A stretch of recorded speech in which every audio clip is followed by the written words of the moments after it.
Tuesday continues here on One News Now. I'm Riza Diaz. Tropical storm Fabian maintains its strength as it continues to traverse the Philippine Sea. At 10 o'clock in the morning, the eye or center of Fabian was located some 1,100 kilometers northeast of extreme northern Luzon. Fabian has maximum sustained winds of 65 kilometers per hour near the center and gustiness of up to 80 kilometers per hour. Pag-asa said strong winds are extending outwards up to 400 kilometers from the center of Fabian, but still no tropical cyclone wind signals were raised. Fabian is expected to exit the Philippine area of responsibility between Monday evening and Tuesday morning. The government once again opens the Dolomite Beach along Ross Boulevard to the public for a short period. People can enter the artificial beach starting today until Tuesday from 8 in the morning until 11 in the morning and 3 to 5 p.m. Up to only 120 individuals every 5 minutes are allowed inside the Phase 1 premises of the project. Now, after the 3-day public viewing, the Environment Department will assess if they will open the artificial white beach once again. The agency aims on completing the second phase of the Manila Bay rehabilitation by October of this year. Davao City continues to log the most number of new COVID-19 cases in the country. The latest monitoring report of the Octa Research Group shows that the city reported a daily average of 224 new cases from July 10 to 16. Quezon City, Cebu City, Iloilo City, and Manila also has the highest new daily cases over the past week. Meanwhile, Mariveles in Bataan is tagged with a very high risk status. Octa research data showed that the area is seeing a high reproduction rate of 1.85 and an incidence rate of 40.66. Other high-risk areas identified by the research group are Davao City, Iloilo City, General Santos, Baguio City, Lapu-Lapu City, Santa Rosa City, and Tagum City.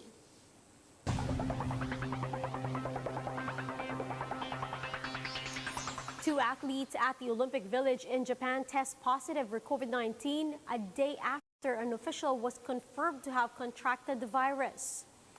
The identity of the athletes have not been revealed by officials. Another athlete also tested positive for COVID-19 but is staying at the designated Games Hotel. In total, 4 cases have been reported in the past 2 days, 3 of whom are already staying at the Olympic Village. Officials see this as another challenge as the Olympic Village will house 11,000 athletes and thousands of other support staff.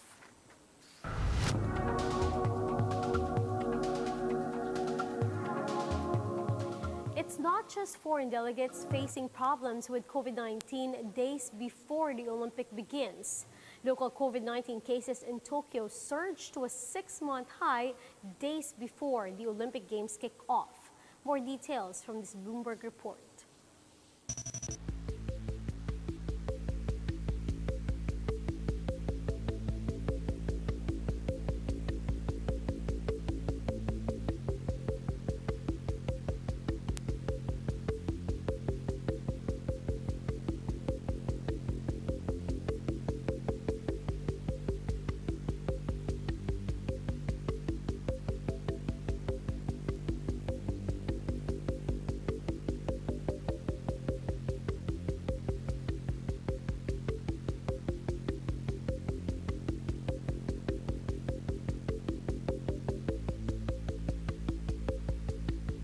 国としてどう対応するのっていう、これからもうどんどん人増えるのにどうするのというところが日本は置かれている立場がやっぱ厳しいんじゃないかなというところだと思います。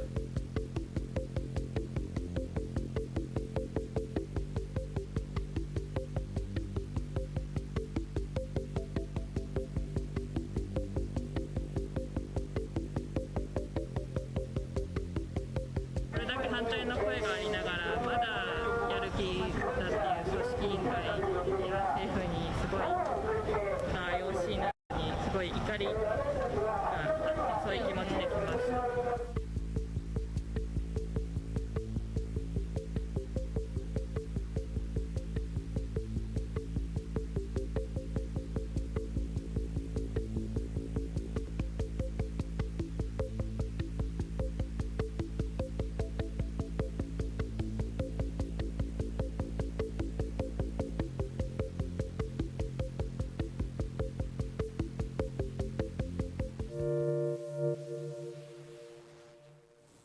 In the United States, meanwhile, life is gaining a semblance of normalcy, but this makes pet owners hesitant to leave their furry friends at home while they go to work.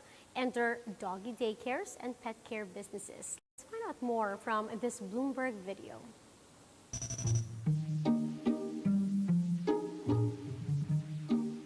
How better to track the return to work and travel than through demand for doggy daycare?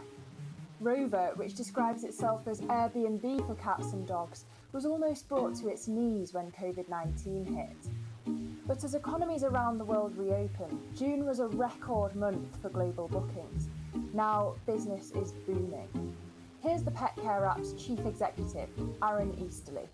The pet industry in generally is considered recession-proof, just because even when people skimp in other areas, they don't skimp on their pets, and pet ownership continues to go up, and pet share of wallet of household income continues to go up.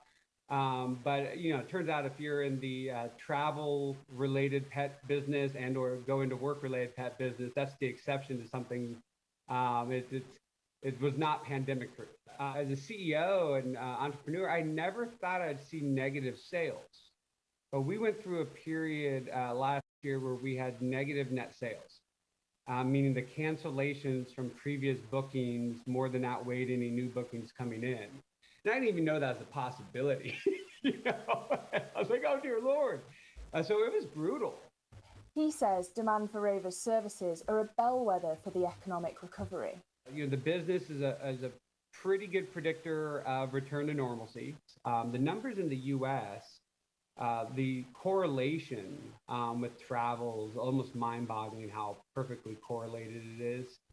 The company went public this year via a SPAC to capitalize on the wave of pandemic puppies. We saw the signs of a massive wave of the adoption and the new customer acquisition, even during the pandemic. And we significantly outperformed the travel bellwethers. As the vaccine started to roll out, we saw a wild acceleration in the business, and even stronger than we had originally forecasted. We wanted to be appropriately capitalized for this period, so we decided to go public. We decided to go public via a SPAC. He says people have grown more attached to their pets during lockdowns, which will only drive demand for his business when they're lifted. Typically, a doggy daycare or a dog walk may be like, hey, I'm at work for 8 hours, 9 hours. I need you to come by for a dog walk. I'm going to drop my dog off for 8 hours. And we see some weird use cases for doggy daycare, like 4 o'clock to 8 p.m., 4 p.m. to 8 p.m. It's like, that's not daycare. It gets booked as daycare, but it's not daycare. Or 12 to 3. And we think that's indicative of the expanding use case because of people's emotional relationship with their animals. Prior to the pandemic, people may have felt perfectly comfortable leaving their animals alone for 8 hours. And their animals may have been even used to that. A human goes into work in the morning and they come back later and I get excited to see them.